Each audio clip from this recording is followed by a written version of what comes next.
Hi everybody, this is Brazy. Welcome to a Speak Your Truth video blog. Got a very special guest with me today. His name's Greg Simmons. He's a bioenergy healer. Say hello, Greg. Hi everyone. Yeah, how are you? And I decided to get Greg in because I heard a lot about Greg. A lot of people, word of mouth, said to me, you've got to go and check out this guy. They call him the healer. And they said, you've got to go and have a session with Greg. Now, I went along and had my session with Greg. I said, I've got to see this for myself. I even went a step further. I decided to video it. You know, you have a lot of people talk a lot of stuff. Well, I decided to actually get in there with a video camera so we could see Greg in action. See the magic at work. And we'll have a look at that session, a few bits of it in a moment. But it was pretty amazing. I went in, I met Greg, I lied down, and Greg looked at me and he did his thing, and then he said, mate, the two hemispheres of your brain are absolutely clashing together. He said, do you have headaches or something like that? I can see there's this tremendous energy. It must be horrendous for you. And you know, I came clean. I said, well, actually, Greg, I've got epilepsy. And Greg went, well, that'll pretty much do it. That'll explain it. So, you know, that was probably my introduction with Greg. And so he looked at me and he said, do you want to fix it? And to my amazement, I was like, you think you can fix it? And from sitting on the other side of the room and not do anything to me. And so this is where our journey began. And but what really amazed me was the actual idea was what was actually behind my epilepsy, what was actually causing it. All the neurologists in the world that I'd been to hadn't been able to tell me. They prescribed me a lot of drugs that hadn't worked. And what I actually found out that it wasn't to do with all my crazy young partying days, as I really assumed my entire life, or my mother will tell you, that's for sure. What I found out, it was to do with something completely different, which we'll discuss later. I found out that it's to do with conflict, shock, imprints, the trauma that all of us carry in some form or another throughout our lives, which we'll get into a little bit later.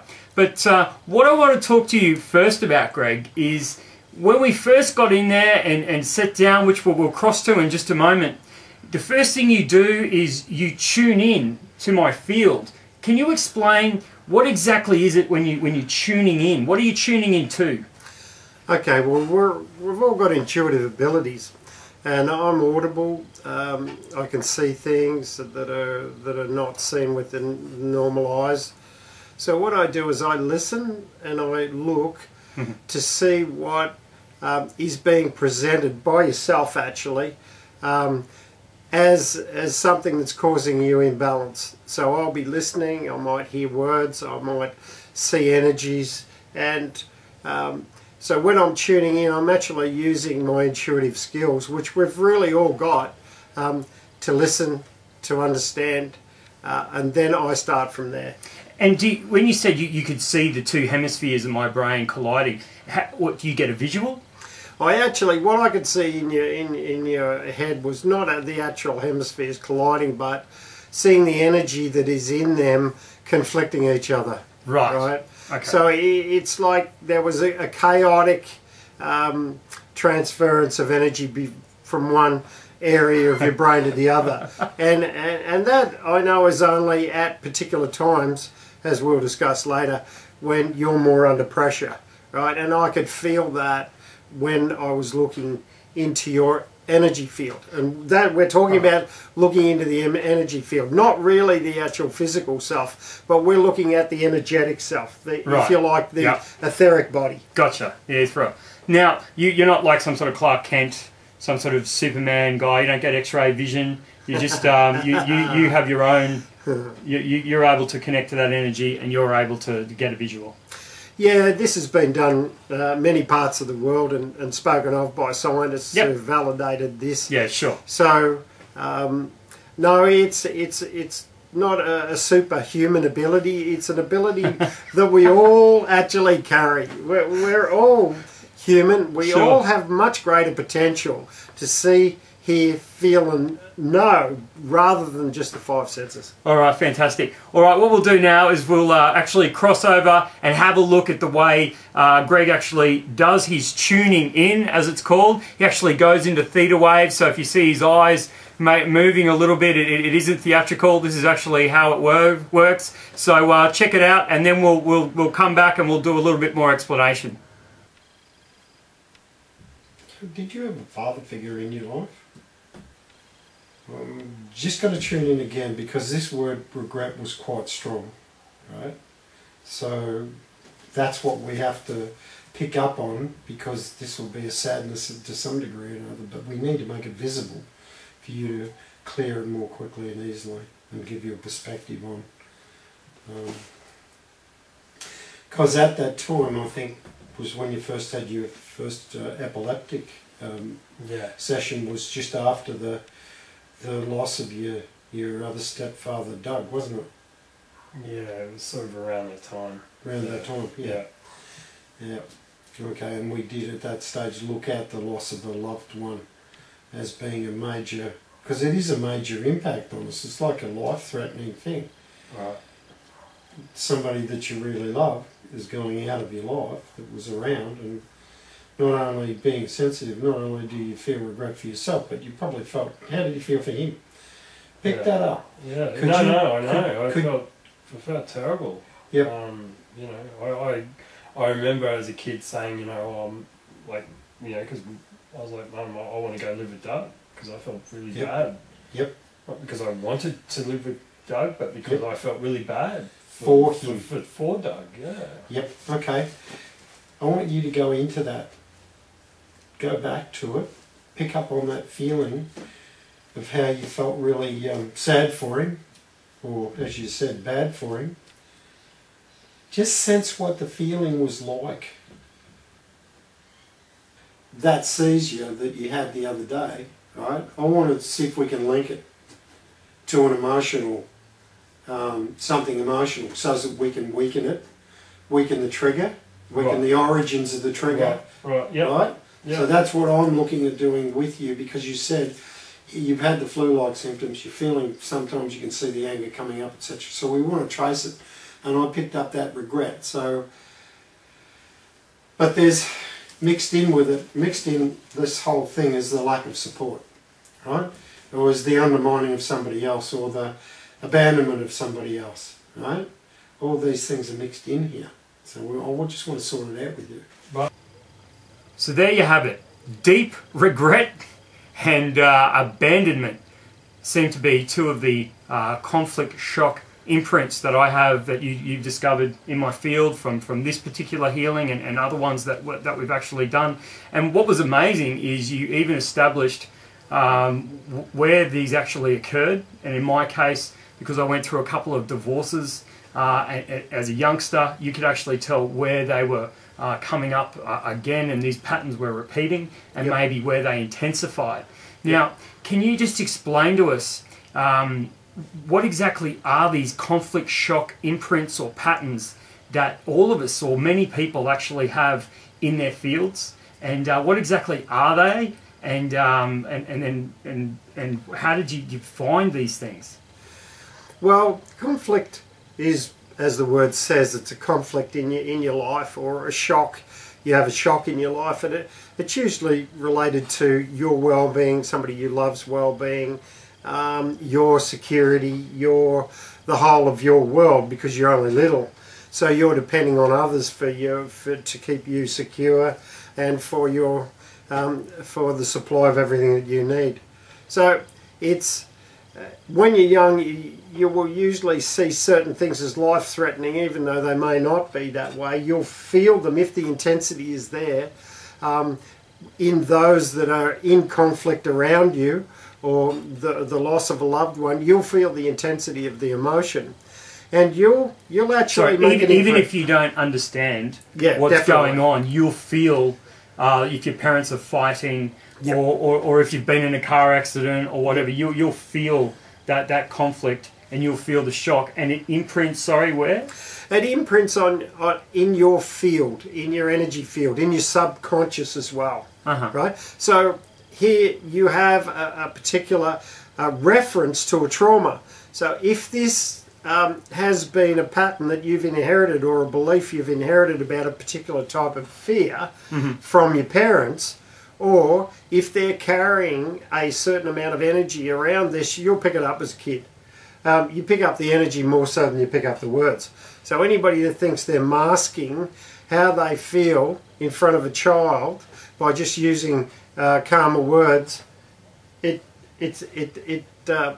just doesn't cut it for the child. The child senses how the mother feels, how the father feels, and they'll know if the mother or the father feels insecure or unhappy or sad or angry or frustrated, and the child will mirror it. So as we get older, we learn to actually put on masks. Oh, definitely. Right. Yes, so that sure. So what types are the most common to occur? Okay, mine was sort of deep regret and abandonment, Yep. etc. What types do you find people come to you and you tend to isolate? Honestly, because there are so many different stories, because everyone is an individual with a different set of inheritances as far as influences go, circumstantial, emotional, everybody has a different reference point. This is why people don't understand each other very well normally, because everybody's got a different square of reference through which they see the reality. So the way somebody this person views the reality will be altogether different from, not altogether different, but it will vary. And people say, why do they think that way? Or why do they say that? Or why have they done that? And it's like, if you look at the deep imprints in the subconscious, or the subconscious patterning, which is full of belief systems and therefore action, to either make sure that you're kept safe within yourself, or you be seen to be worthy, or you're be seen to be capable, or you don't want people to see your insecurities. So, sure. Is that why, like, some kids say, I'll never grow up and be like my father, you know, and then Darth Vader, like, and then they grow up, for example, and then, you know, they end up becoming a bully at school, or they end up beating their own children because of these conflict shock imprints.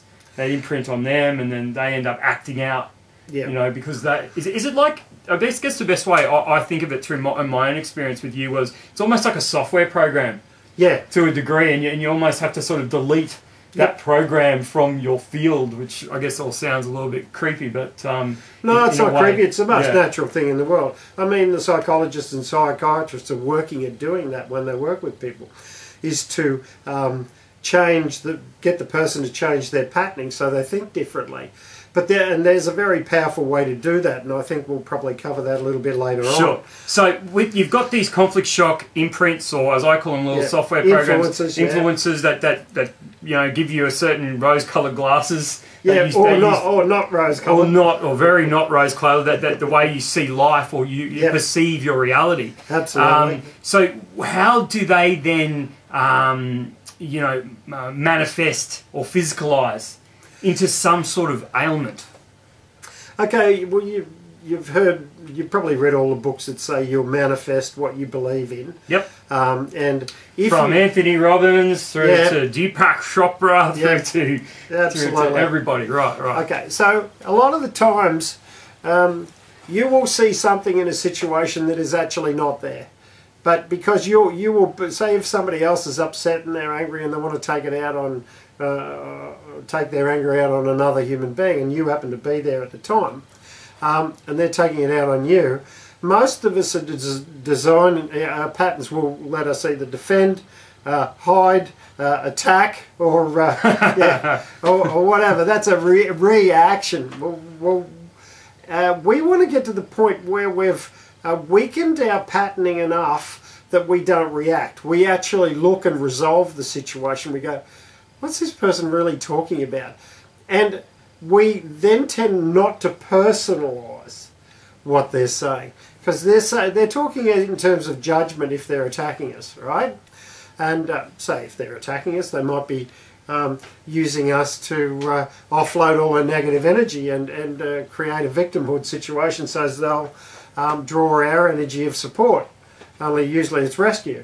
So there's an enormous amount of variation in the way everybody sees the reality. Each Sure. individual But has that. I guess what I'm asking also is how does it manifest into an actual? You know, that's more of a psychological or a behavioural ailment. Yep. How does it manifest into a physical ailment like mine, for example? Yep. I had so much energy going on in my brain Yep. due to my own issues, which we'll get to in the end. And I had Yep. more issues than most people have hot breakfast. Right, so if you think I'm strange now, believe me, I was much stranger.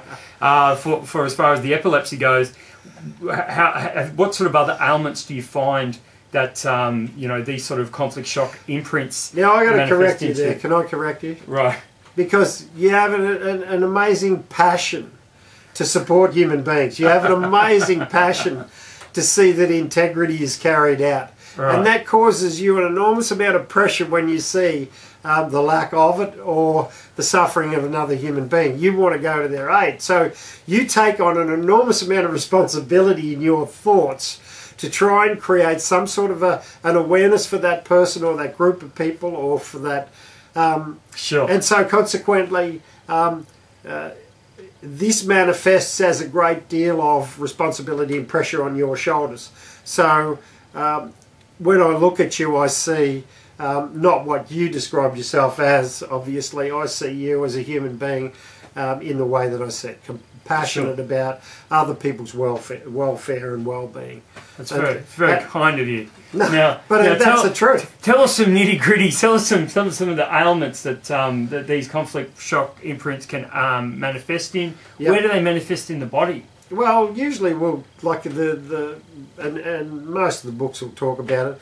You'll store anger in the liver around the solar plexus energy center. You'll store fear in your kidneys, and that'll manifest in the solar plexus and in the base center. Family problems, you'll usually store them either in your heart center or in your creative center, which is in the hip area. Matters of the heart, well, usually are absolutely that. Matters of the emotional heart. Sure.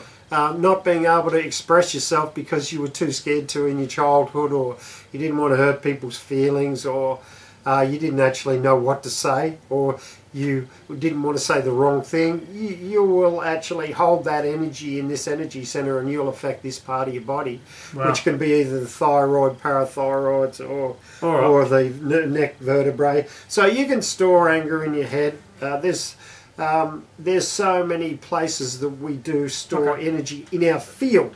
Now, when it gets to a point where we're really overloaded with this because we've seen and felt the same sort of scenario time after time after time after time, then sometimes we'll start to saturate and it'll come out of the energy body and start to affect the cells, right? The energy will affect the cells in the body, and therefore you're downloaded into the physical.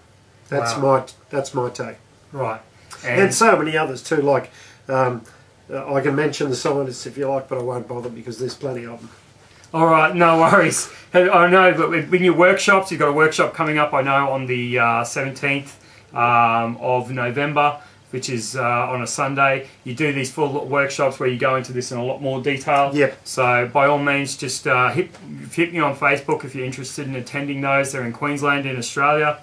Or you can also contact Greg directly. What we'll do now is we're going to jump back and have a look at the healing so you can actually see Greg dealing with these actual conflict shock imprints in action, and then we'll come back and we'll find out exactly how does Greg release them. Okay. Breathe nice and deep, relax, allow yourself to receive from yourself, from your higher self, who sees things clearly. So what we're looking at is finding that fine line so you don't overload yourself. Don't overload here, right? Because it is one of the causes, right, is an overload. Is that true? Yeah. Yeah. Yeah. So you want to be able to find that fine line where you don't overload, where you do exactly what you can do, and you do what you feel to do, but you don't step over that line of self-sacrifice. Yeah. Because that's when you put yourself into overload. and you don't need that because you're sensitive. No sensitive needs the overload. Every time I look at somebody that is an empathetic, caring soul, a lot of the time they're not well simply because they've overgiven, or they're looking after a parent, or they're looking after a sister, or a husband, or this or that, and they're actually depleting themselves. And we can still look after them, but not deplete ourselves.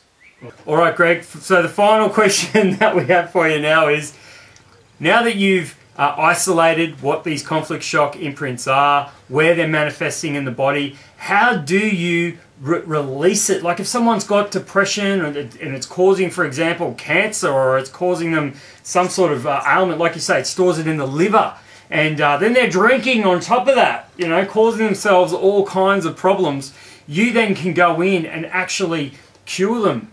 And I've read all your testimonials, and I'm not talking about just myself here. This is some people with some serious ailments. How is it that you can go in and change their lives? How is it you can do it without touching them? It's a bit weird. Not really, because there is such a thing as spirit, Right. and we are spirit. So there's a part of you that is pure spirit. Now, and some people call it the over self, the higher self, the intuitive self.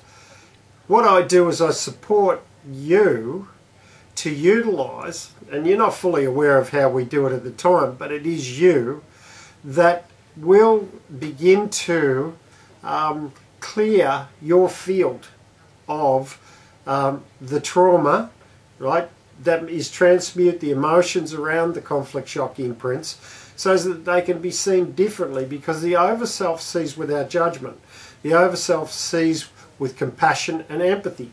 So you have a chance to re-imprint into your subconscious, and this is foolproof because it's you doing it. There is no intent put into this. This is just you using your higher self to actually review and change the way you see the things that have gone on in your life, and change the way primarily that you see yourself. So it's a matter of, it actually begins to release the fact that we feel sometimes that we're victims of circumstances, and we're victims of this or that or the other.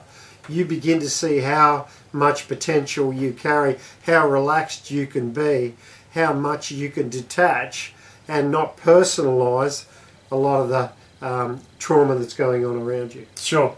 So, well, I guess from my own experience, I guess I can finish off. I just want to say that what I noticed was, you know, I read a lot of books, Greg. I literally, you know, I read everything from, you know, Melchizedek to David Wilcock to Celestine Prophecy to Deepak Chopra to, you know, David Icke to, you know, you name it.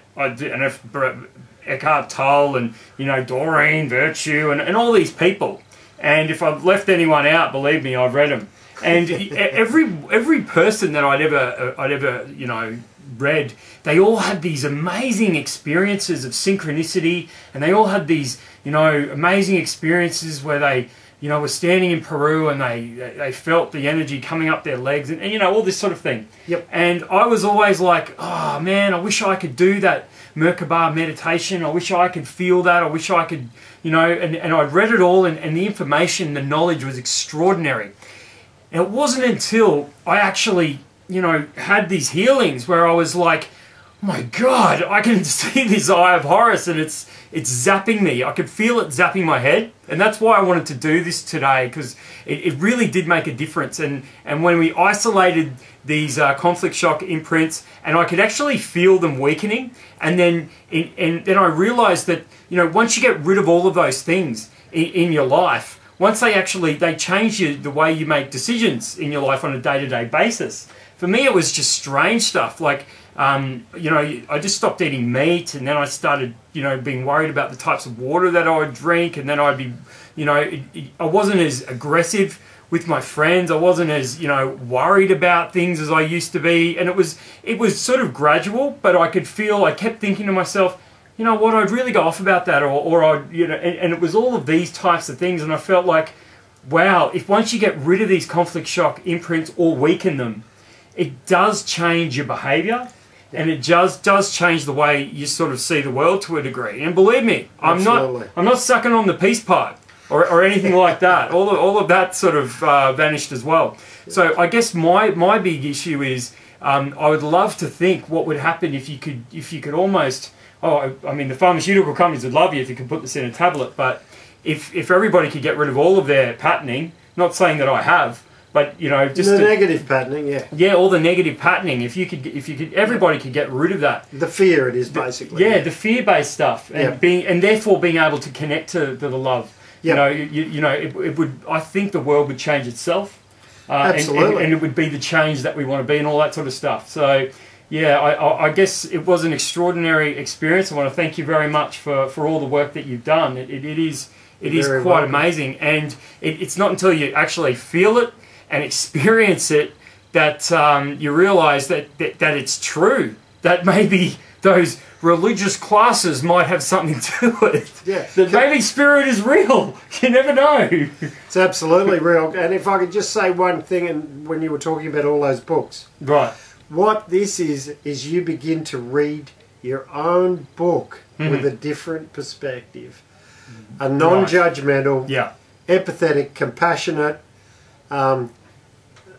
not impatient understanding for yourself. Right. So, and this is everything. Yeah. You give yourself self-acceptance, and that's what you're looking for everywhere else. You give it to you, your whole world changes. And I got to say, I may have gone in there to see if he was any good, which he was. I may have gone in there then to see if I could work on my physical, which was the epilepsy.